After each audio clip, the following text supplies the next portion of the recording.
સુરત હીરા ઉદ્યોગના જાણીતા ચહેરાઓ હવે રાજકારણમાં આગળ આવ્યા છે, જેમાં 4 વ્યક્તિઓએ આમ આદમી પાર્ટીમાં વિશ્વાસ વ્યક્ત કરી આમ આદમી પાર્ટીમાં જોડાયા હતા. સુરતમાં મોટા રાજકીય ચહલપહલના સમાચાર સામે આવ્યા છે, જેમાં હીરા ઉદ્યોગ સાથે સંકળાયેલા જાણીતા ચહેરાઓ હવે રાજકારણમાં નવી દિશા તરફ આગળ વધ્યા છે. મનીષા રાઠોડ, જે બિલિસ્ટન ટાઈગર સેના સાથે જોડાયેલા છે, તેમજ રમેશ જીજાળા, જે હીરા ઉદ્યોગના અગ્રણી તરીકે ઓળખાય છે અને કોંગ્રેસ સાથે સંકળાયેલા હતા, તે હવે આમ આદમી પાર્ટીમાં સત્તાવાર રીતે જોડાઈ ગયા હતા.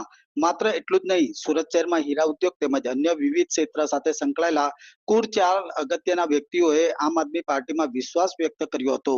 આ જોડાણ પ્રસંગે સુરત શહેર પ્રમુખ ધર્મેશ ભંડેરી, પાયલ સાકરિયા સહિત પાર્ટીના અગ્રણીઓ હાજર રહ્યા હતા અને તમામને વિધિવત રીતે પાર્ટીમાં સામેલ કરવામાં આવ્યા હતા, જેના પગલે સુરત આમ આદમી પાર્ટીમાં બુલંદ મજબૂતીના દાવા સાથે આનંદ જોવા મળ્યો હતો.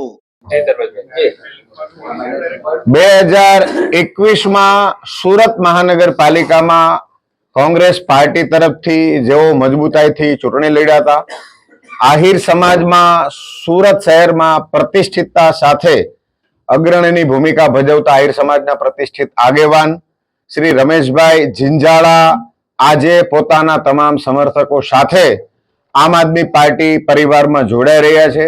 આમ આદમી પાર્ટી પરિવાર દિવસે દિવસે ખૂબ જ મજબૂતાઈથી આગળ વધી રહ્યો છે.